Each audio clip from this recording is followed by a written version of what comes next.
ಇವತ್ತು ಏನು ಬಿಜೆಪಿಯ ಲೋಕಸಭಾ ಸದಸ್ಯರಿದ್ದಾರೆ ಮತ್ತು ಸ್ಪರ್ಧೆ ಕೂಡ ಮಾಡಿದ್ದಾರೆ.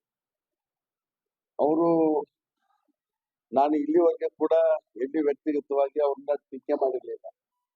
ಇಲ್ಲಿವರೆಗೆ ಸಾರ್ವಜನಿಕ ಸಭೆಗಳಲ್ಲಾಗ್ಲಿ ಮಾಧ್ಯಮದ ಮುಖಾಂತರ ಎಲ್ಲಿಯೂ ಕೂಡ ಅವ್ರ ಬಗ್ಗೆ ವ್ಯಕ್ತಿಗತವಾಗಿ ಟೀಕೆ ಮಾಡಿರಲಿಲ್ಲ. ಇವತ್ತು 30 ವರ್ಷ ಲೋಕಸಭೆಯಲ್ಲಿ ಇದ್ರು, 3 ಸಲ ಮಂತ್ರಿಗಳಾಗಿದ್ರು.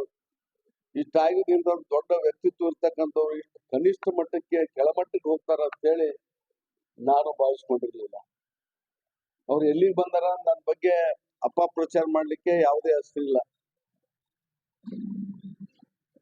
ನನ್ನ ಬಗ್ಗೆ.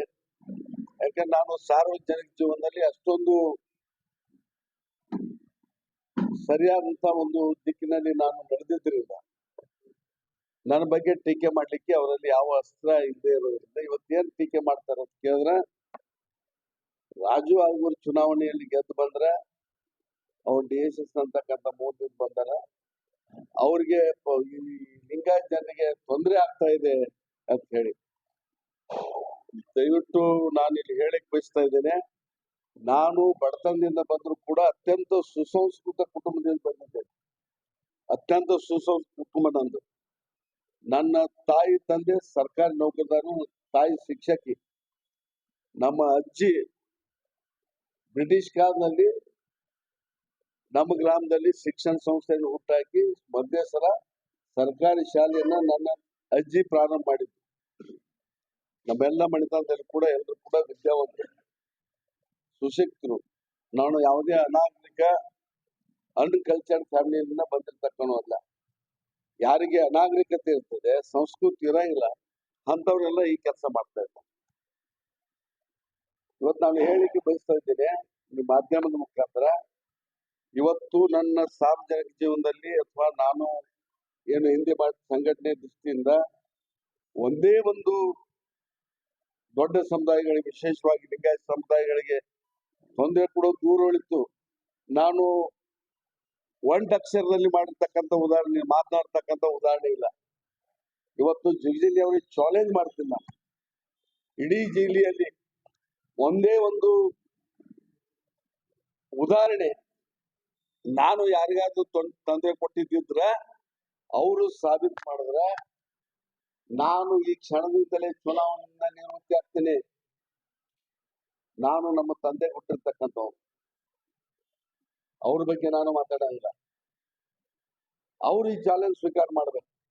ಇಲ್ಲ ಅಂದ್ರೆ ಜಿಲ್ಲೆಯ ಜನರ ಕ್ಷಮೆಯನ್ನು ಕೋರ್ಬೇಕು. ಯಾಕೆ ಈ ಮಾತನ್ನು ಹೇಳ್ತೀನಿ ಅಂದ್ರೆ, ನಾನು ಬೆಳೆದು ಬಂದಿರ್ತಕ್ಕಂಥದ್ದು ದಿವಂಗತ BM ಪಾಟೀಲ್ ಸಾಹೇಬರ ಮಾರ್ಗದರ್ಶನದಲ್ಲಿ. ನಾನು ಲಿಂಗಾಯತ ಸಂಸ್ಥೆಯಲ್ಲೇನೆ ಕೆಲಸ ಮಾಡಿದ್ದೀನಿ 15 ವರ್ಷ. ನನ್ನ ಎಲ್ಲಾ ಒಡನಾಡಿಗಳು, ಸ್ನೇಹಿತರು ಎಲ್ಲ ಲಿಂಗಾಯತ ಸಮುದಾಯಕ್ಕೆ ಸೇರಿದವ್ರು. ನಾನು ಎಂದೂ ಕೂಡ ನನ್ನ ಜಾತಿಯ ಸಮಾರಂಭಕ್ಕೆ ಹೋಗಿಲ್ಲ.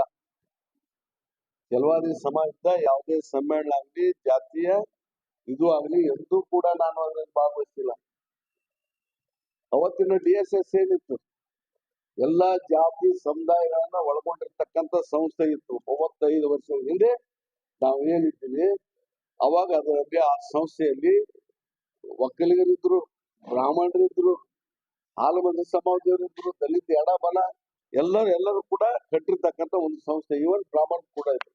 ಮಂಗಳೂರು ವಿಜಯ ಅಂತ ಹೇಳಿ ಮಾಧ್ಯಮದ ಮಿತ್ರರಿಗೆ ನಿಮ್ಗೆ ಗೊತ್ತಿರ್ಬೇಕು, ವಿಜಯ ಮಂಗಳೂರು ಅಂತ ಹೇಳಿ ರೈಟರ್ಸ್ ಅವರು ಈ ಸಂಸ್ಥೆ ಕಟ್ಟಲಿಕ್ಕೆ ಕಾರಣ ಆದಂತವ್ರು.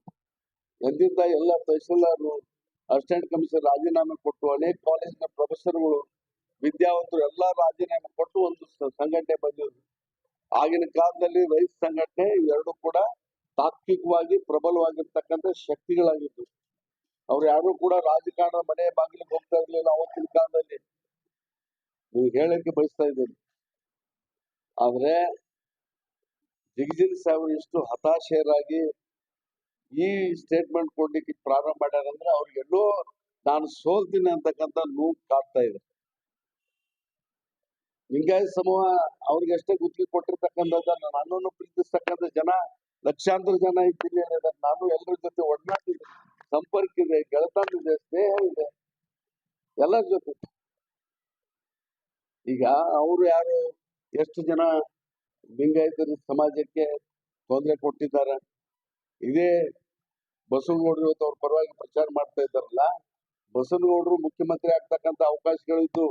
ಅದನ್ನ ಯಾರ ತಪ್ಪಿಸಿದ್ರು ಇದೇ ಜಗಜೀನ್ ಅವರು. ಅವ್ರ ಮೇಲೆ ಬರ್ದಂಗ ನೋಡ್ಕೊಂಡಿದ್ದು ಇದೇ ಜಗಜೀನ್ಗೆ ಅವರು.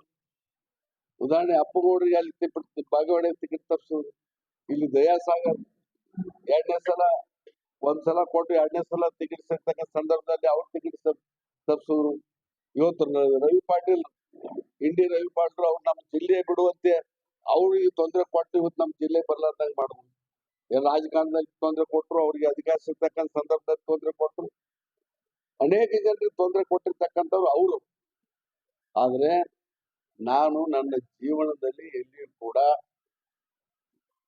ಪ್ರಜ್ಞಾಪೂರ್ವಕವಾಗಿ ಆಗ್ಲಿ ಅಪ್ರಜ್ಞಾಪೂರ್ವಕವಾಗಿ ಒಬ್ಬರಿಗೂ ಕೂಡ ತೊಂದರೆ ಕೊಟ್ಟವನಲ್ಲ. ರೀತಿ ಪ್ರತಿದಿನ ಪ್ರತಿಕ್ಷಣ ಇನ್ನಿತರ ಸುದ್ದಿಗಾಗಿ ಪ್ರಜಾಪ್ರಭುತ್ವ digital TV Vijayapura YouTube channel subscribe ಮಾಡಿ, ಶೇರ್ ಮಾಡಿ ಹಾಗೂ ಬೆಲ್ ಐಕನ್ ಮೇಲೆ ಕ್ಲಿಕ್ ಮಾಡಿ.